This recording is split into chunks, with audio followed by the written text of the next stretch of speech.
from the library trustees is Maggie Marshall. Kathy Duffett is joining us once again this year from the Finance Committee. To my left, Sal Lapoli is once again joining us this year representing the School Committee. We have two citizen members. Dennis Bach is with us once again. We're pleased to have him. And then also John Morrison, is our second citizen member, and John will be joining us a little bit later. We have a pretty busy agenda. This morning we'll be hearing from about capital requests from the Cemetery Department, Chelmsford Public Library, our Department of Public Works, and Municipal Facilities. Before we get started with the hearings, I just wanted to mention committee members, you should have received a summary of all of the projects from me, and this year we definitely have our work cut out for us. We have a total of, we've received just over $4.8 million in capital requests, as you'll see from the summary. We also have 18 projects as you go through the detail sheets.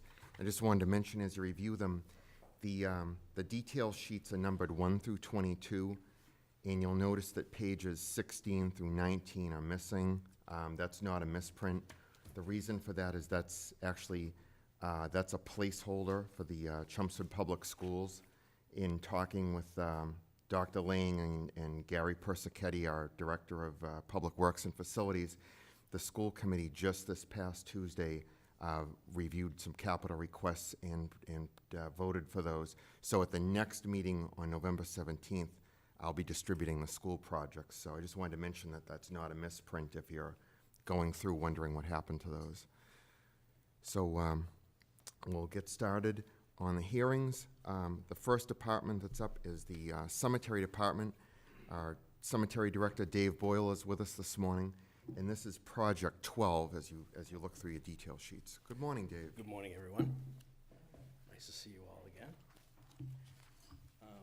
So as far as capital improvements with the cemetery, for this year, what we're requesting would be, it's been on the docket before, is the restoration of the fence at Pine Ridge Cemetery, the wrought iron fence. It dates back to the early 1960s. We began the restoration 2 or 3 years ago. We did the front gate, all the wrought iron in the front there. And I'm just looking to continue that restoration process up Billerica Road and then up River Neck Road. It's not a complete replacement.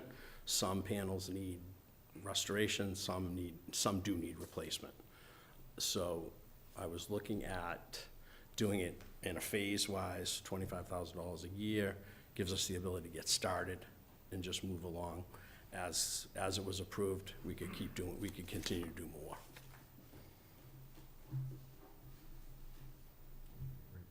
Does anyone have any questions for Dave? What's the total estimate? The total that I got from a couple of different companies, there's not a lot of companies that do it anymore, but it's around $125,000 for the whole, from the fence. So that starts at the office on Billerica Road, down to the main gate, and then all the way up River Neck Road. Like I said, there's some restoration, there's some replacement. It's not complete replacement of the fence. So you're looking at a 5-year project? I am, yes, yeah. Is there any advantage in price break if you accelerate it? The price break is doing it off season, believe it or not.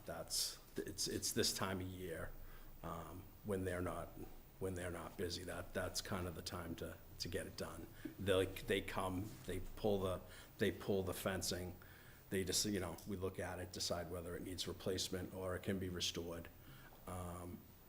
And that's basically this time of year is the time of year you can get it a little bit less expensive because they're looking for things to do, because they're moving inside with the winter, with fencing and so forth. Does restore make it as good as new? It does, because if you'll, down at Pine Ridge, the front gates were in such poor shape that we did have to replace that, and that's more from the water system, from water in the gardens and so forth. But they can, when we walked the whole span of the fence, and, you know, there's some that are just completely rusted out. So, I mean, that's not worth fixing. But there are some areas that we can replace. We can replace the rods. We can patch, you know, and get the same result. I know this was deferred last year. What are the ramifications for keep pushing it off? I mean, is there like, are we at that You know, I crunch mean, point? we're not at a, it's gonna fall down tomorrow. I'm just trying to be a little preventative and save some, rather than a complete replacement, be able to refurbish some, and as we go along, replace, if we have to replace. The goal is to refurbish, but if it's so far gone, especially on the bottoms, you need to just replace those, so. So when you say refurbish, I'm assuming it's like sandblasted? It is, yeah. Yeah. Actually taking them out, bringing it to the shop, sandblasting, primer, fix whatever you gotta fix, and, you know, because some of the posts themselves need to be replaced. Yeah. So, Okay. And as you're looking at the photo here that David's provided, there's a shot of the bottom of the fence, and you can see that, you know, some of them are so far gone that you can see actually the corrosion is eaten through, so you actually see it. I know this isn't an ideal picture because it's just a black and white photocopy, but you can see the holes. Just want to explain what you're looking at there. All right, any more questions for David? Thank you, David. Thank you. Next on our agenda is the Chelmsford Public Library. With us today is Mike Harridan, Director of Facilities and Technology for the library. Morning, everyone. I have a quick slide presentation that I'll take you through real quick. This is Project 5. Copy the slides for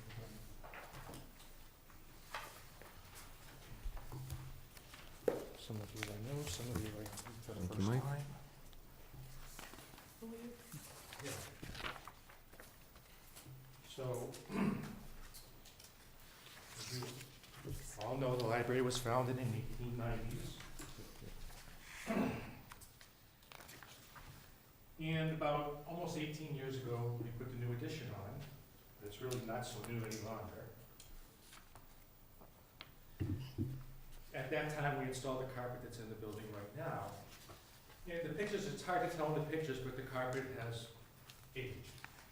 18-year-old carpet, we have broadloom throughout the library except within the meeting room area. It's faded in many areas, it's dirty, we do clean it. We have a steam cleaner, but it continues to, there are stains in areas that are just nearly impossible to get out at times. It's wrinkled, and looks its age. Why does it get so much wear? Well, there's between 800 and 1,000 visitors a day to the library. We have 15 to 20 staff members working throughout the building during the regular business hours. There's vendors and contractors coming in all the time throughout the day. At night, we have events that can sometimes bring in over 100 people or more, such as the Winterfest. And we recently had a power outage that caused an awful lot of wear and tear for us. So we started exploring getting some carpet in to replace it. We've talked to a number of different vendors, they're listed on the screen up there. We've asked for $90,000 to pay for the carpet removal, the new carpet and the reinstallation. To do this, we're gonna need to move and/or disassemble much of the furniture that's in the building. We haven't decided yet exactly if we're gonna be taking out the shelving or not. It's still a to be decided type of thing. But if we do take out the shelving, that'll be the maximum amount of cost for the move.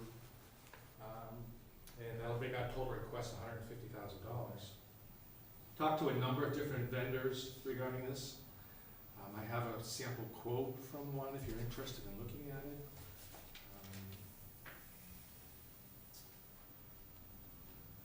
And that's the library. I'm just surprised about $60,000 to move the furniture. I know. It's mainly because of the number of physical events that the movers would have to make. Potentially, we could have 3 events when the movers would have to come in a large number of people for nearly a whole day or more. And one time to move it out, another time to bring it back. There could be a 3rd event. So it just varies depending upon our approach. So is this keeping the library open and then doing sections at a time, or how No, is it? you know, we haven't decided on that yet. That'll have to be approved by the trustees. We anticipate having to close for maybe as much as 2 weeks to do this. But that's still to be decided. Doing it at night would be much more costly, or weekends. The problem we have is that we're open, right now we're open 7 days a week. So that anytime we do it, it's gonna be interruptive to someone. When you talk about furniture move, you seem to allude to, you have to move the furniture out of the building? Or are you just relocating it? It seems to be the most economical way to do it is to move it from one part of the building to the other, carpet the side of the building that's empty, then move it all the way back over to the other side, carpet the other area, so there'll be juggling around there. So are you talking about removing the shelves and the books, or leaving those in place? That is, we're likely gonna keep them in place, that would be the less expensive way to go, Right. but that hasn't been decided on yet.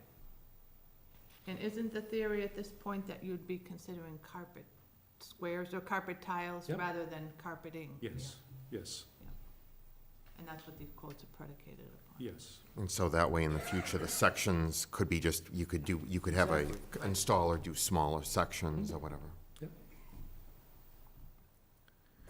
One question, Mike, you know, with the number of requests this year, it's probably gonna be a very difficult year, in case the question comes up in the committee as we go along and do our deliberations. Is it possible to if the entire project can't be funded, could it be phased if needed, or would that be more costly? We think it would be more costly, and then we put ourselves in jeopardy of the manufacturer of the carpet tile or broadloom that we select, you know, no longer stocking that particular color. It'll be interruptive enough to close the library once and reorganize the staff schedule and all of that. We would prefer to do it all at one time.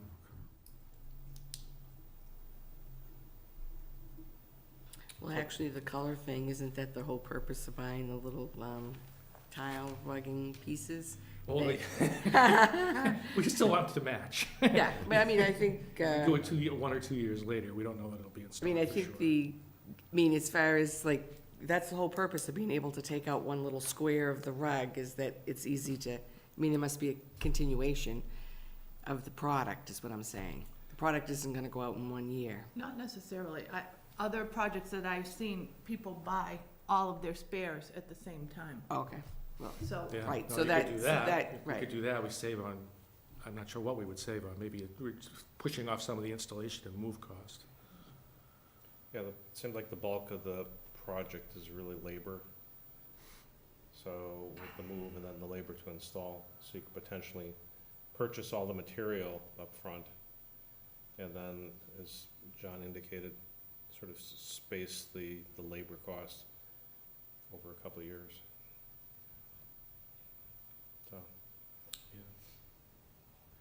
It's not an approach we've considered. Again, it's gonna be interruptive enough as it is. To go through it more than one time would be troublesome.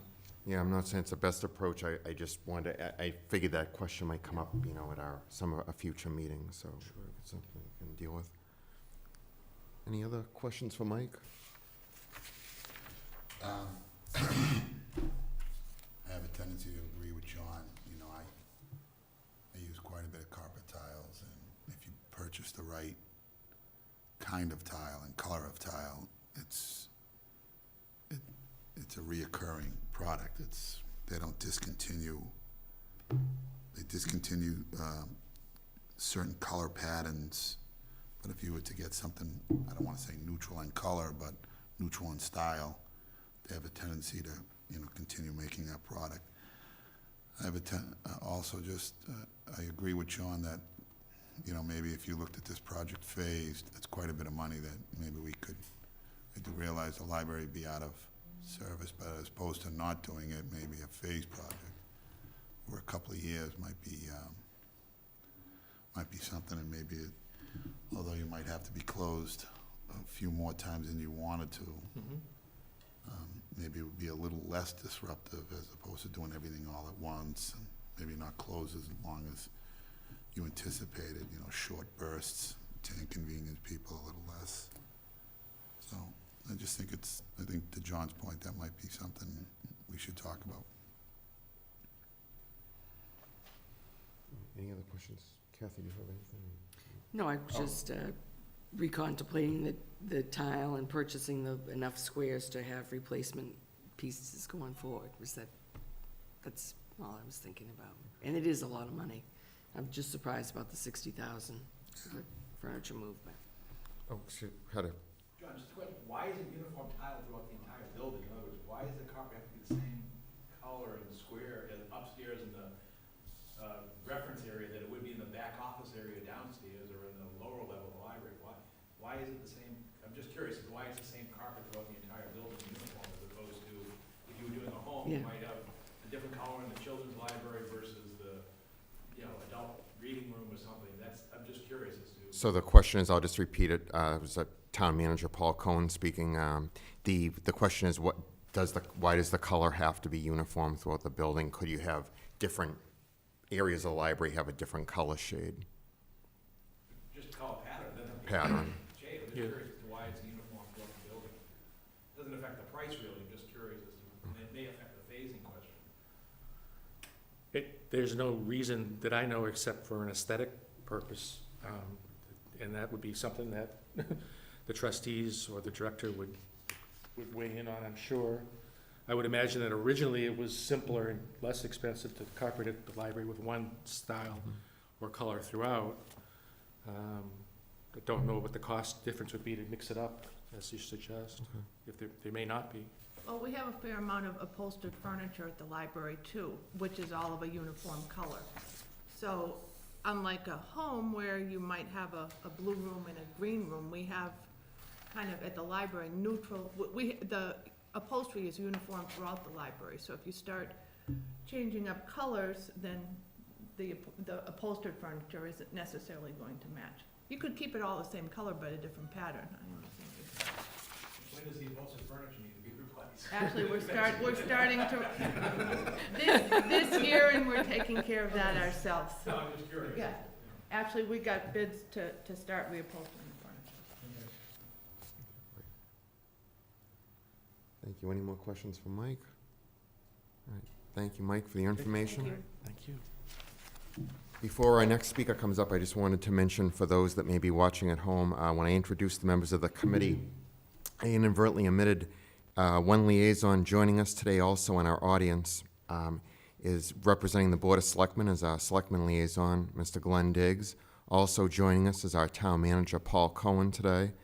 And just to explain for those that may be watching for the first time, the Capital Planning Committee serves as an advisory committee to the Town Manager to help craft the capital plan each year. So I just wanted to explain our role for those that may be watching. Next on the agenda is our Assistant Public Works Director, Steve Johnley. Steve's going to be discussing the public works projects and municipal facilities. The public works projects are number 8 through 11 in your detail sheets. Good morning, Steve. Morning.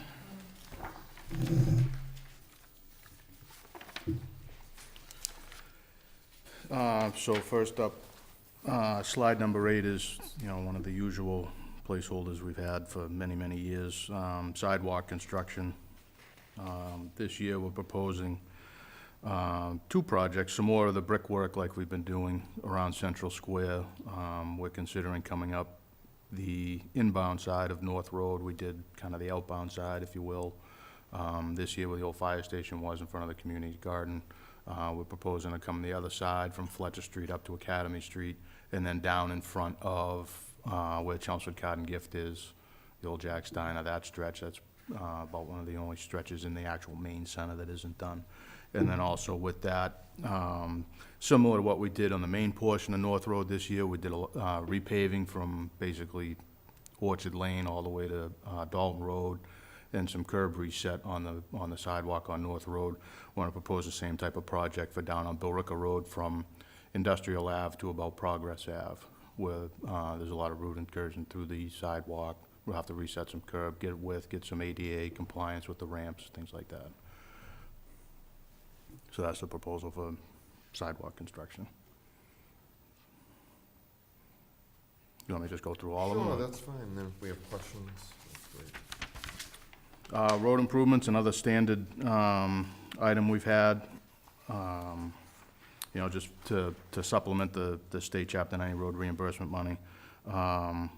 Again, this request is $325,000. A few streets that are on for next year is Thomas Drive for full reconstruction, Porter Road, Muriel Road, over off of Turnpike. You know, those are just a few, but there's probably 9 or 10 total streets that'll be on for repaving. We put this back in, if you remember last year, we pulled out drainage improvements with the possibility of starting a stormwater utility. If you remember town meeting, I stood up there and got beaten up for 4 hours, but just to have everybody kind of sue each other at the end of the day, and the EPA put the whole stormwater thing on hold. It appears that it's coming back, but we wanted to get this at least back on the radar, because this current fiscal year, we had no drainage improvement money, because it wasn't in the regular budget, and the stormwater utility was put on hold, so we wanted to just kind of put this back in here. We can always, you know, pull it back out, because as we noted on the sheet, you know, if we go with the stormwater enterprise budget, we'll pull this. But again, this was kind of the standard number we always had for drainage improvements, you know, that $100,000 number, you know, for culvert replacement, head wall work, and just, you know, regular drainage projects in streets. Are the locations of the updates, has that already been decided, where you'd be putting, or where you'd be doing this work? We haven't necessarily identified any projects yet, to be honest with you. I know we have some projects from the last few years, like this year, we kind of pushed off because basically we didn't have any funding. We didn't have any, we're doing a major project now at Meadowbrook Road, the canal crossing reconstruction, which was actually funded through capital 2 years ago. We're finally getting around to doing it. But there's no major project. I envision, you know, small neighborhood improvements, but we just gotta kind of pick off the list and get that done. Up next, sheet 11 is replacement of a 10-wheeler with the Highway Division. I will apologize, it calls it a 2001 International Dump, it's actually a 1999. Currently, it's got roughly 106,000 miles on it. It failed inspection last year due to a split in the frame. We did have that repaired, but we'll probably just continue to split the box frames, and the salt sits on the top, and they just rot and split open, so they'll fail them inspection-wise on that. It is starting to have some mechanical issues, as typical with this vintage of truck. The body mounts on the cab will rot, which will also cause failure in inspection, so you have to replace the cab. And we feel that just at this time, it's worth it to replace it. We'll replace it with what we've been doing, which is a new 10-wheeler with a slide-in sander, so technically we'll replace 2 trucks, you know, for one, because this truck can run all year instead of having just solely a fixed sander that sits all summer. So that is, and that's the $213,000 number is based on what we paid for the last one, I believe 2 years ago, for a 10-wheeler with a slide-in sander. And Steve, from looking at the picture, like, I see the part of a plow frame, so is this truck used in snow plowing operations? Correct. Yeah, solely for plow. There's no sander with this truck. It's just a plow truck. So when you buy it, does it come with the dump body or Yep. the sander? No, it'll come, you know, fully outfitted, dump body, all the hydraulics, and then what it is with the slide-in sander, like I say, we take the tailgate off, and the sander body slides right in the dump body. Okay. all the, hydraulics hook up internal, and then, it has plow frame and new plow. When did you, Are you gonna get a new plow for this? Yeah, Okay. yes. when did you spend the money on the frame Uh, to fix it? a year ago, because these trucks get inspected in October, Sure. so it would have been rejected then. How much did you guys spend? Typically on a repair like that, it's $1,500 to $2,000, just for a small section. But like I say, it can split 2 feet away or right behind the repair.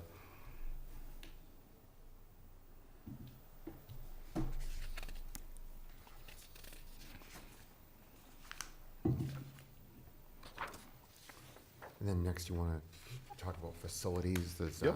okay, and the project sheets are 13 and 14. Sheet 13 is one that was on last year, but didn't make the final cut. It was replacement of a half-ton van,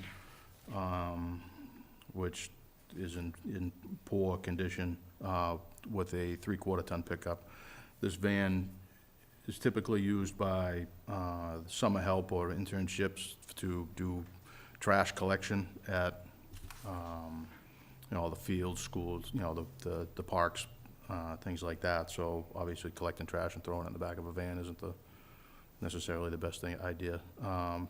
They'd like to replace it with a 3/4-ton pickup truck, snow plow, again, to help with plowing, but it also be much more versatile than the van.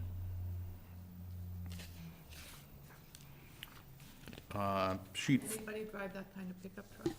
does what? Can anybody drive that Yes. kind of pickup? Yes, yep. Sheet 14 is something that is new on the capital plan. I know facilities through the years has had a replacement tractor with a mowing deck on for $60,000 or $70,000, I believe. This is, this mower we actually demoed over the summer for a morning up at the high school.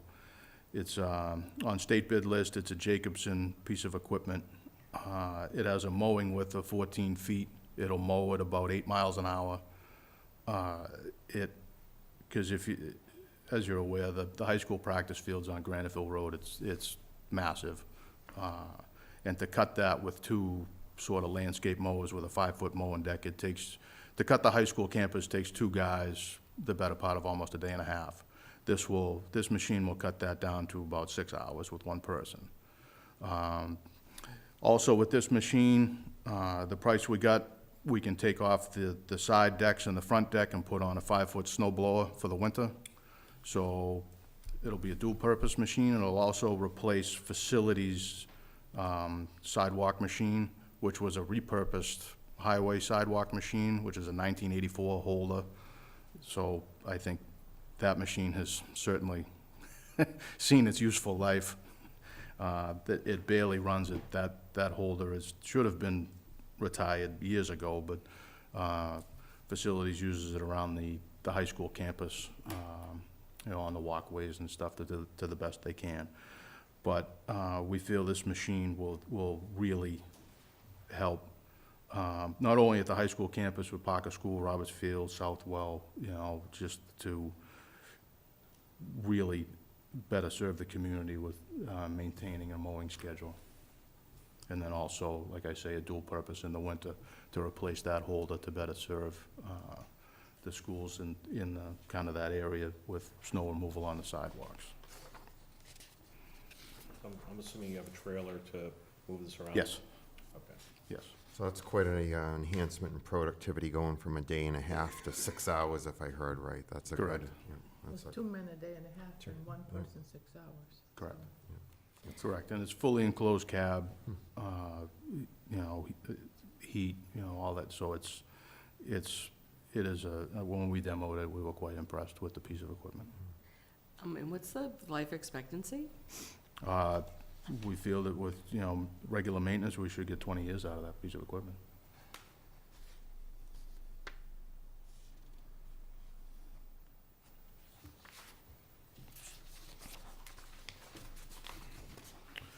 Curious question, is that diesel or gas? It is diesel. Diesel, okay. I think it was like a 72 horsepower diesel motor. And lastly, I believe, slide 15 is the roof at the senior center. As I'm sure some of the committee is aware, facilities did a roof assessment program some years ago, and this is the next roof up for repair and replacement in that program. As you see on the slide, it's 26 years old, so it is time for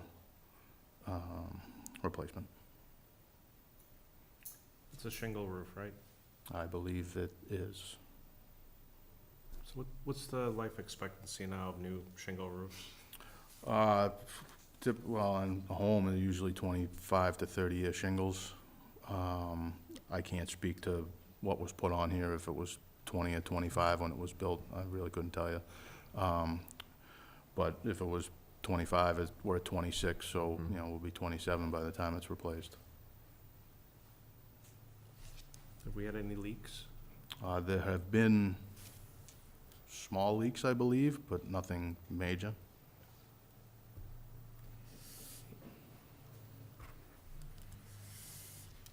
Okay, any other questions for Steve in the committee? Yeah, on the sidewalk, you're talking about doing Central Square? Hmm? I don't know, maybe a question for Paul. The utilities going underground? Is there any chance that's gonna happen? Because that I think would impact the, you know, the sidewalks, having to tear some of that up. The next phase, the phase that's been completed is just being paid off by Verizon this year. The problem is the project is funded by in Verizon's portion from a surcharge on the landline telephones. Right. And that revenue now is, That's yeah, plummeted. it has tanked. It's low now, it averages about $75,000 to $100,000 per year.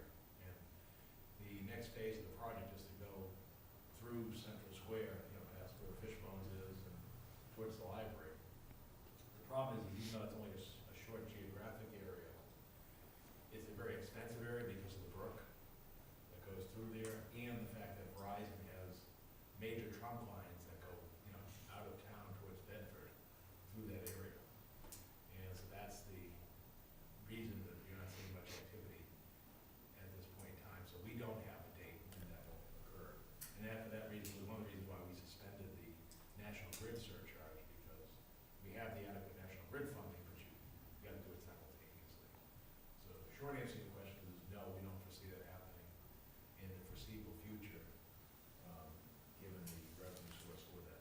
The only other way to advance that would be to fund it with another revenue source, such as community preservation or something, but as you know, the funds there are limited as well. Okay.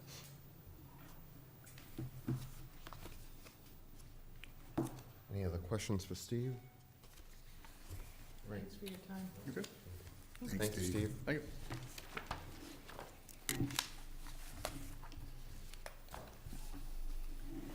This is moving through the agenda. We have a couple of things. We have some minutes to accept. Also, I just wanted to mention, we usually talk about recaptured funds each year. In talking with our town accountant, Darlene Lucia, she's preparing a report, and we'll hope to have that for our next meeting. In looking it over as she's working with department heads, indications are that recaptured funds will probably be somewhere around $5,000 or so. So I just wanted to mention that because sometimes in past years we've had much more than that, but it seems that we'll be on the kind of on the lower side this year from what the preliminary numbers that she shared with me. Seeing that our committee meets seasonally, I know it's been a while. I emailed out minutes to everyone from our January 6th meeting, 2017. Just wanted to ask if everybody's had a chance to look these over, and if you see any corrections or errors that need to be made, please let me know. And if you've had a chance to review them, I'd entertain a motion to accept. I make a motion to accept the minutes. Motion by Sal, do we have a second? Second? Second by Kathy. All those in favor of accepting the minutes from January 6th, 2017 as written, please say aye. Aye. All those Aye. opposed? Unanimous. So John, to Yeah. circle back to what you just said, so we've had 4 million plus in requests, 4.8 million, yes. and we have 3 million, just about 3 million exactly. Right, 3 million's our target, and I'm glad you brought that up because I wanted to talk a little bit about that. So 3 million is our target to reduce is basically our funding target. In past years too, I want to mention this, if you remember last year, we had about 300,000 of bond premium revenue. So we were able to, whittle down the projects and prioritize them down to about 3.3 million. Then when we subtracted out the 300,000 of bond premiums, we were able to get the net amount for me to borrow for the town down to 3 million. Because of the change in how bond premiums are treated now, what we do is, and you saw this at town meeting, when we sell our bonds, we are able to reduce the amount of what's called the par amount, or the issuance amount of the bond by the bond premium. So we no longer have these bond premiums sitting in a pot or an account reserved to offset a future capital plan. So short answer is, unfortunately, we don't have the bond premiums, and we only have a limited amount of recaptured funds. And for those that may be watching for the first time, recaptured funds are monies that are left over from prior year capital projects where the cost was less than what was budgeted. So that's why we call it recaptured. And so we're we're limited this year on that. So I just wanted to make that point to the committee. One project from last year that stuck in my mind was the carpeting at the center school. They seemed to think that there was gonna be wiggle room in that, but if it's only 5,000 total left over, that must have come in right at budget. I mean, I'm assuming 5,000 for all those projects is not very much at all. Right, and some of them are still ongoing, but we'll check with, I'll ask Darlene to check with Gary Persichetti on that to see, just for a status update. Yeah, I think, John, if I recall in the past, you've had a spreadsheet which shows all previous projects, what's been spent, and what potentially can be recovered, but you're holding still until those projects close out. Yes, actually, I'll have that, I'll ask Darlene to, we'll have that for the next meeting. And then I can distribute that to the committee, and it will show all the projects where there's any recaptured and what's out there. Yeah, I'd be interested in understanding the outstanding, because I think what I heard was we had funds that were allocated 2 years ago for some drainage improvement, that we're just getting to spending those now. I didn't hear him, what I heard him say is he has projects that are like saved up because, like, we've always had drainage in the capital plan, but last year with the stormwater, what he was saying was DPW didn't approach our committee for any funding because their understanding was the stormwater be approved.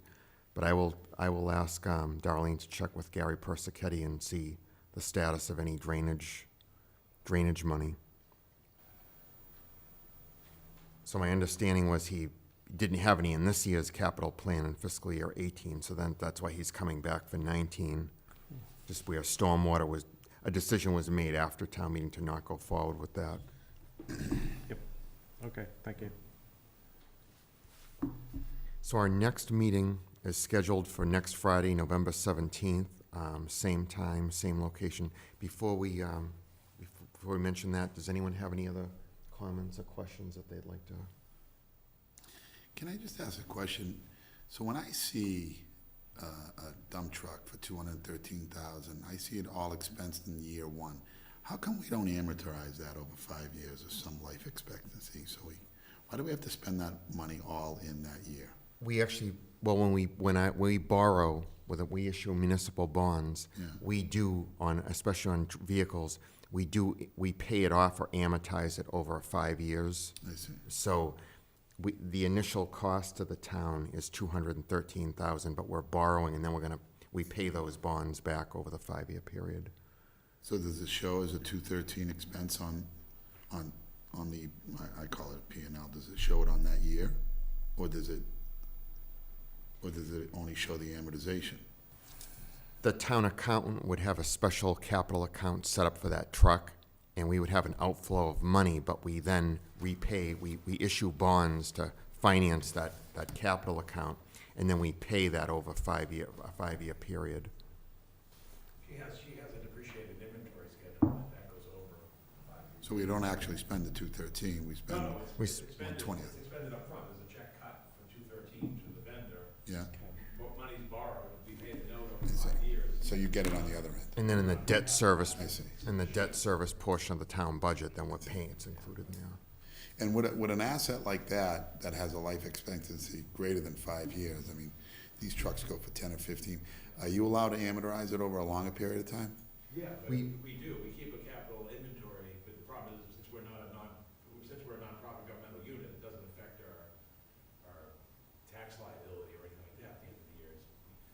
She does keep a capital asset inventory that is reviewed by the auditors every year. And under Department of Revenue regulations with the Commonwealth, what happens is vehicles and equipment are usually considered, what they're called departmental equipment. And generally, the amortization period is 5 years. However, with a vote of the Board of Selectmen, we can go longer. So for example, sometimes if it's a front-end loader that's, I'm just gonna make up a price, 250 or 300,000, that's a lot to amortize in 5 years. And you would expect a front-end loader or backhoe to last long beyond 5 years. So occasionally, you'll see me appear before the Board of Selectmen for bond approval, and they'll be, in the motion, there'll be a few items that are exceptions, and it will say backhoe, and it has to state the period of years, and then I'll be asking the board to approve sometimes 10 years for a backhoe or a front-end loader or something like that. But it's modified accrual accounting for government, so the expense is recognized in 1 year. It's not, recognized over a 5-year period. Yeah. So when Darlene does her balance sheet for the year, the full expense that goes out is recognized in 1 year, whereas a business would tend to recognize that expense over a multi-year period. Understood, thank you, Paul. Yes, Just a quick question. Am I right in understanding that it's 4.8 now, but it doesn't include the school part? it's, So it's gonna be much larger than 4.8? right, let me just check these. I may have put a placeholder in there, Glenn. One moment.